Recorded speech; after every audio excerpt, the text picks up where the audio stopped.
Apa hadisnya? Ada. Ya. Yata'aqabuna fikum malaikatun bil-lail wa malaikatun bin-nahar fayajtami'una fi salati subhi wa salati al-'asri fasa'adu ila Allah subhanahu wa ta'ala.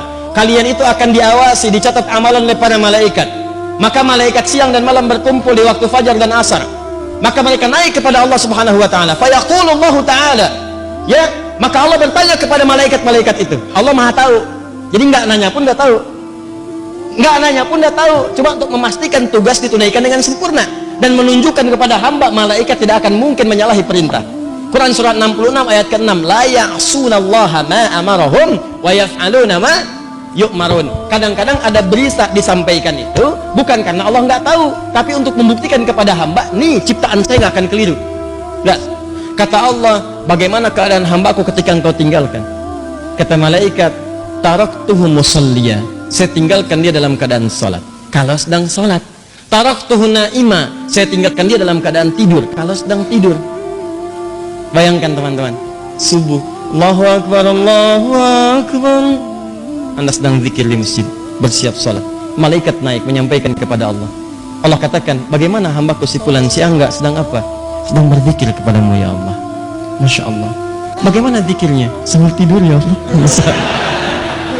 Tidur. Zikir.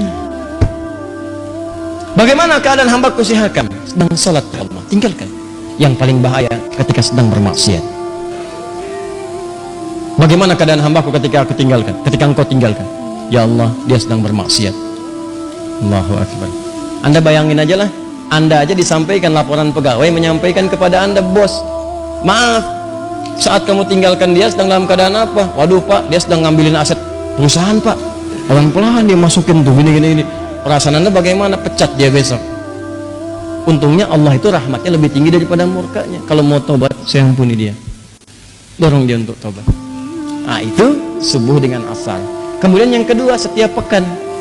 Setiap pekan itu berlangsung 2 kali, Senin dengan Kamis. Hadisnya sahih.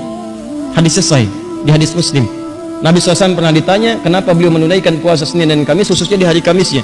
Hari Senin beliau jawab, hadza yauma waulitu. Hari Kamis, hadza yauma yurfa'u fihi al-amal wa uhibbu an turfa'a amal a'mali wa ana sha'im. Dan saya senang ketika amalan saya diangkat, saya sedang puasa. Nah, pertanyaannya adalah, lihat baik-baik. Kan tadi ditinggalkan sholat, kan? Ditinggalkan sedang sholat. Kenapa Nabi memilih untuk puasa? Kenapa memilih untuk puasa? Karena saat orang sedang puasa itu ada 2 keunggulannya. Lagi-lagi. Yang pertama, ulangi. Kalau orang cuma sholat saja, maka berhenti di situ. Amalan sempurna bagus. Tapi kalau orang dilaporkan dalam keadaan puasa, maka dia punya 2 keunggulan. Yang pertama, Al-Bukhari, Kitabus Siyam, nomor hadis yang pertama, posisi paling kiri sebelah atas. Riwayat sahabat Abu Hurairah. As-siyamu li wa ana ajzi bihi. Kata Allah, puasa itu khusus untukku. Jadi puasa itu amalan khusus yang langsung Allah kasih pahalanya. Sholat itu amalan memang wajib, tapi amalan umum, semua orang juga sholat. Jadi ketika Anda sholat, yang catat pahala malaikat. Tapi ketika Anda puasa, yang berikan pahala Allah langsung. Ya. Maka ketika orang puasa, sebetulnya ketika diangkat amalannya, dilaporkan kepada Allah sedang puasa, maka lebih tinggi nilainya dibandingkan orang yang standar, karena pada saat itu Allah sendiri memberikan pahalanya. 1. 2. Nah, yang kedua, orang puasa itu umumnya memiliki 2 kemuliaan lagi tuh. Anda bayangkan. Apa 2 kemuliaan ini? Yang pertama, orang yang puasa itu umumnya akan gemar meningkatkan amal solehnya. Saya kan sering katakan kepada Anda, kalau orang nggak puasa, ketinggalan fardu aja perasaan biasa. Orang puasa itu ketinggalan sholat sunnah, gelisah hatinya. Coba lihat saat Ramadan, tarawih itu kan sholat sunnah. Tapi kalau ibu-ibu ketinggalan saf pertama, nggak sempat nyimpan sejadah di depan, kan nggak enak perasaan. Siapa coba di antara ibu yang pernah menyimpan sejadah saat malam tarawih pertama? Padahal sholat sunnah. Kan Anda rebutan itu. Apalagi ketinggalan tarawih, nggak enak perasaan. Silakan cek. Apalagi besok ini ditanya, Jeng, tadi malam kemana? Ada kok. Tuh. Sebelah mana? Aku sih posisinya seperti hadis Nabi, sebaik-baiknya saf perempuan paling belakang. Ada aja pokoknya tuh jawaban tuh. Nabi di bawah-bawah itu. Tapi nggak enak. Kalau ketinggalan malah nggak enak. Orang kalau nggak puasa belum tentu punya kecenderungan baca Al-Quran, tapi kalau puasa pengennya tilawah, berbuat baik. Itu keunggulan yang pertama. Yang kedua, saya sering katakan orang puasa itu orang paling hebat yang bisa nahan maksiat. Orang puasa, silahkan cek, mabuk, bohong, berkata kasar, gibah, berhenti saat puasa. Silahkan cek, berhenti. Demi Allah saya katakan. Coba lihat, Anda mau nonton tayangan-tayangan yang buruk, yang gosip macam-macam, Anda palingkan tuh. Jam 5 ada tayangan gosip, Anda palingkan. Kecil apa dimatiin? Biasanya ditonton. Enggak.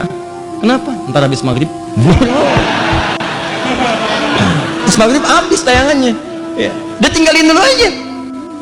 Ya. Kenapa? Nggak mau dia batal puasanya. Maka orang puasa itu kemuliaan pertamanya meningkat ibadahnya, kemuliaan keduanya maksiatnya bisa dia tekan.